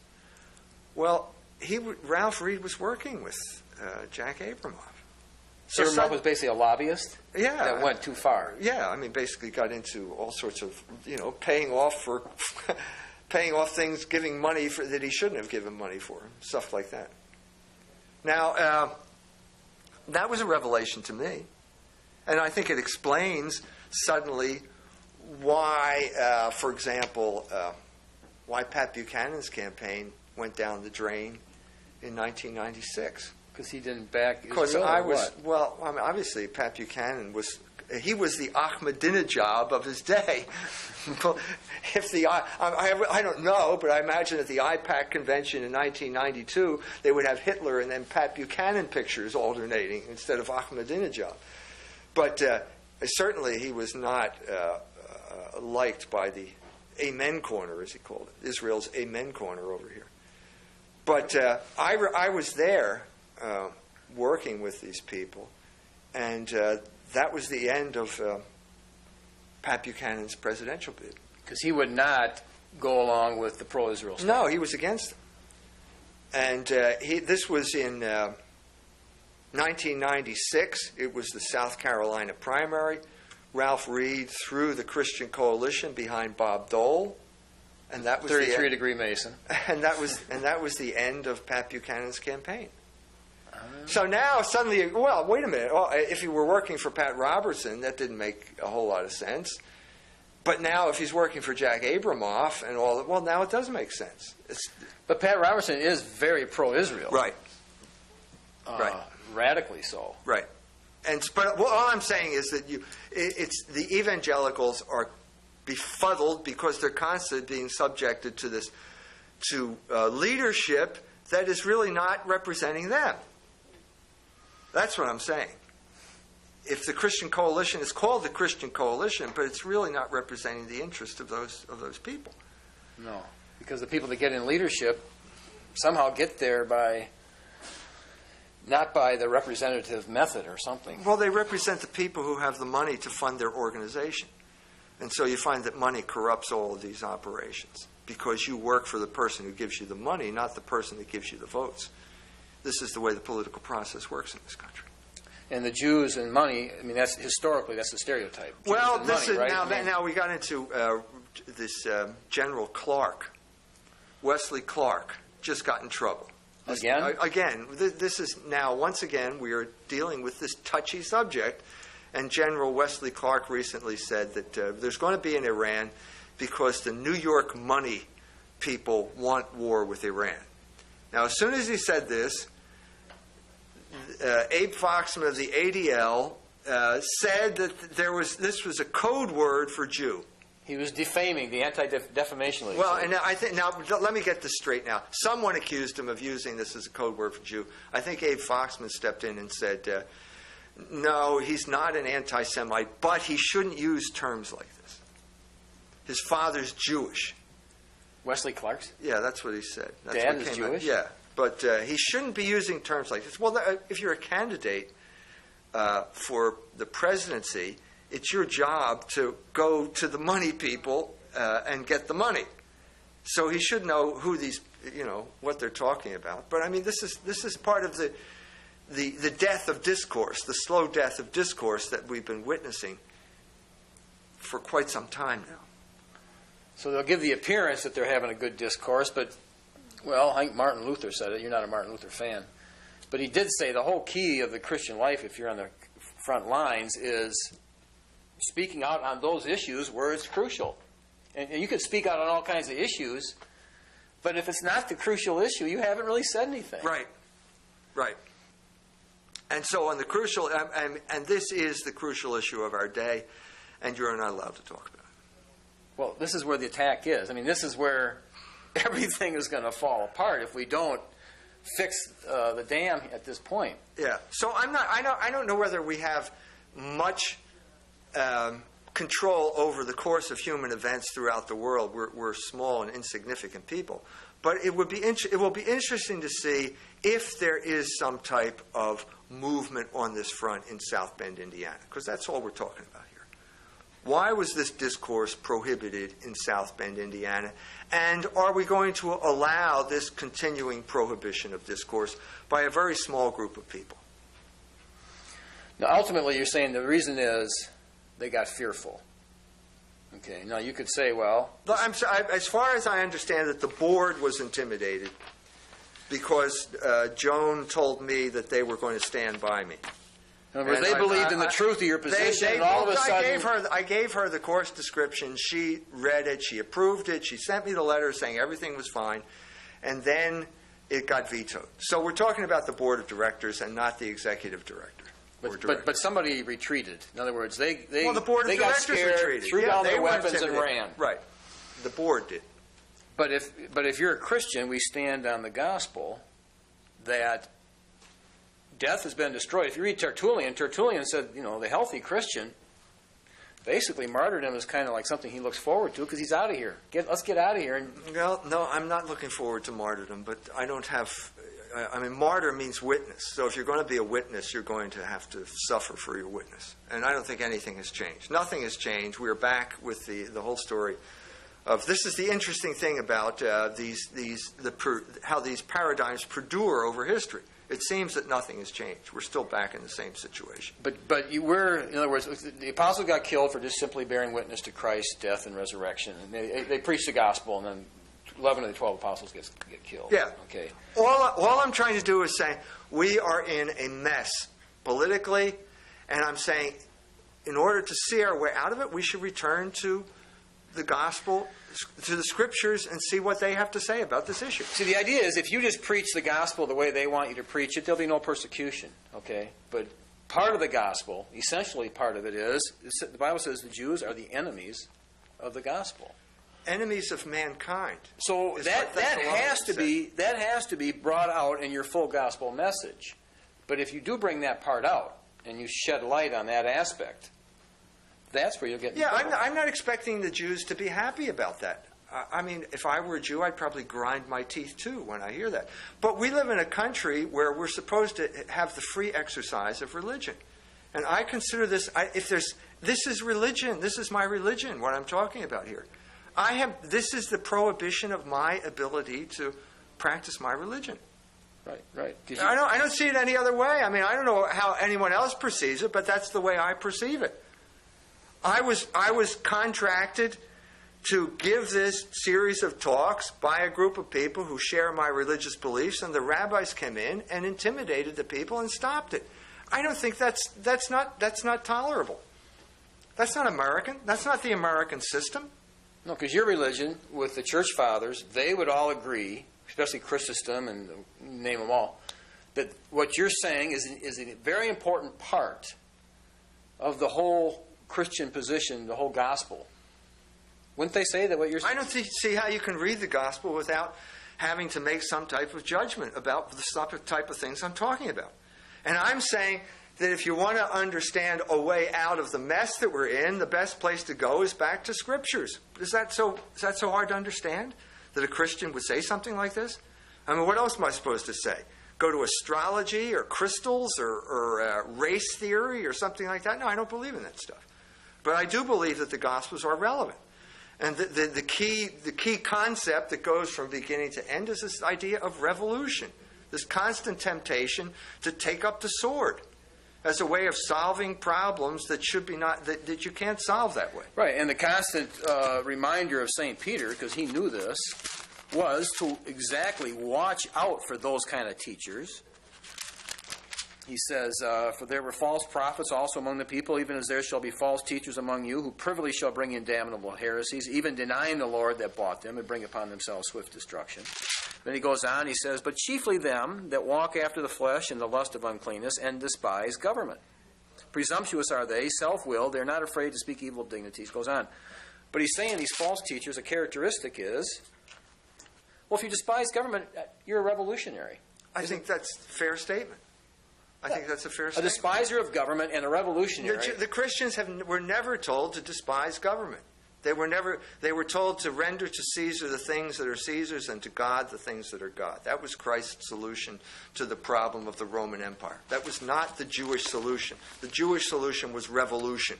And the Jewish solution led to catastrophe for the Jewish people. Right. Twice in this period of time. In 70, when the temple was destroyed, and even worse, in 132, when the Simon Bar Kokhba rebellion took place.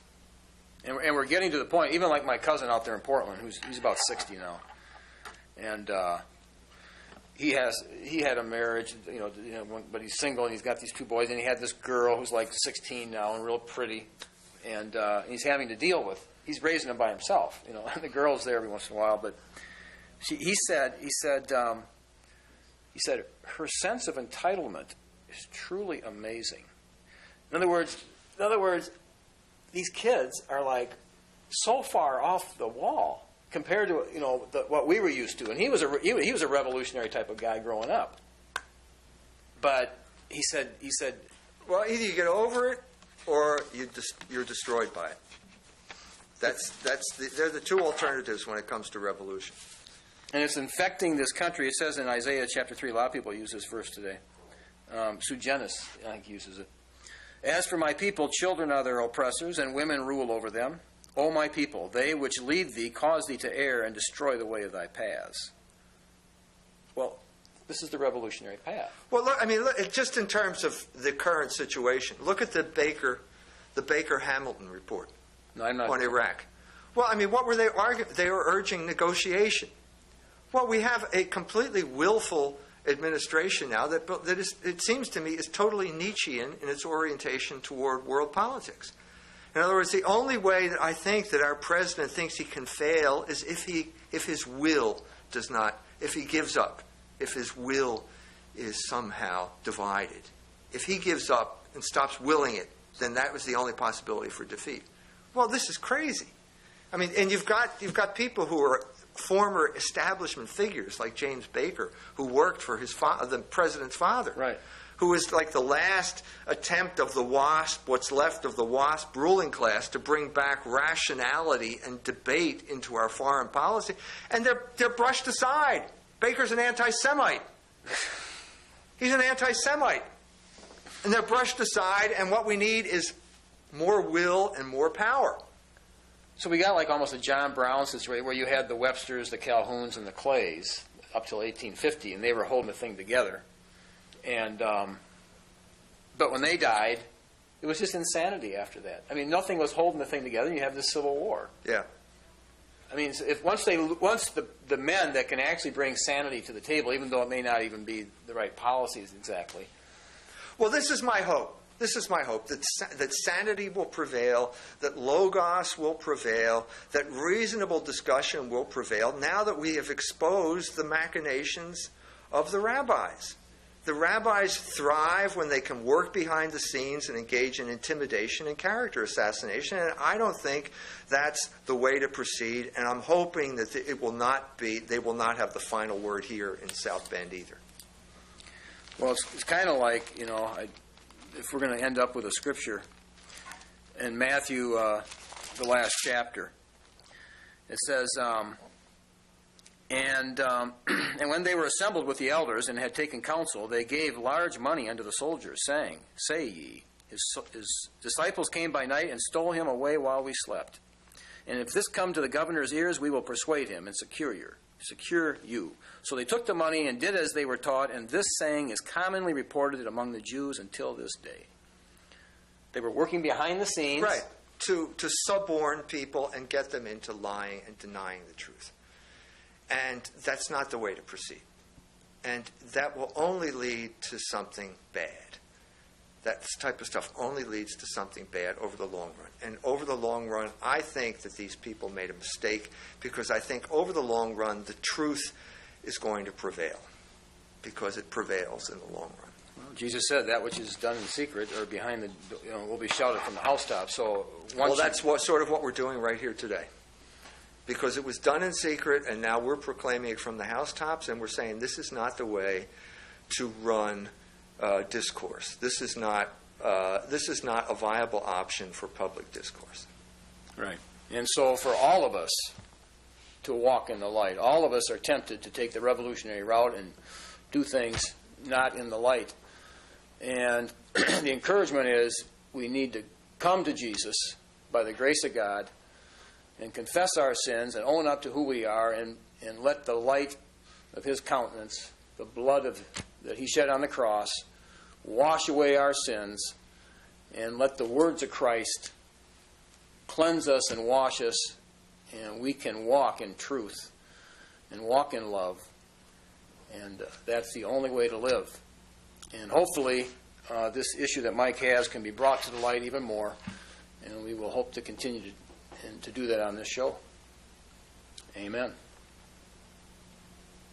My deliverer is coming. My deliverer is standing by. He will never break his promise, though the stars should break faith with the sky. My deliverer is coming. My deliverer is standing by. My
under my power.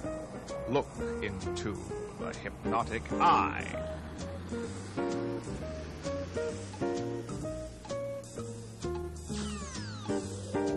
Time now to enter Mr. Lobo's domain. Look out!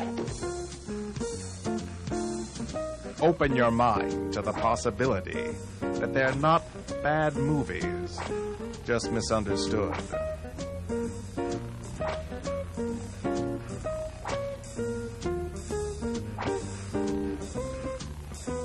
You're not dreaming. You're watching Cinema Insomnia. Tonight's feature is brought to you in Puppet-rific Super Marionation. The management is not responsible for injuries caused by thrown voices, and there may be other strings attached as well. I'm Mr. Lobo. Edgar Bergen and Charlie McCarthy, Willie Tyler and Lester, Waylon Flowers and Madam, Kukla, Fran, and Ollie. Nothing reflects our own inner torment and psychological damage more than the blank, dead eyes of puppets and their puppeteers. And tonight we have a really creepy one.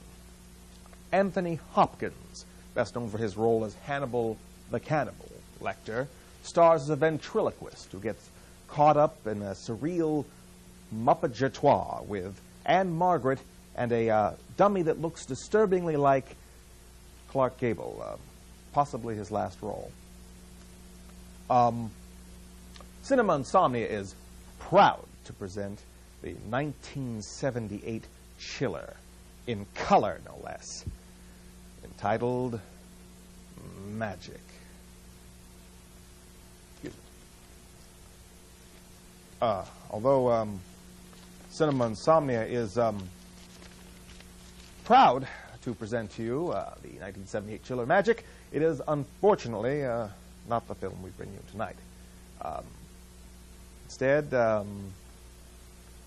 Child's Play? No. Puppet Master? Nope. Baby Geniuses? No. Devil Doll? No. Wait. Yeah. Really? Really? The good one or the remake? The remake. Of course. And now, without any further ado, the 1964 black and white classic about a possessed ventriloquist dummy, Devil Doll.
never win. You always lose.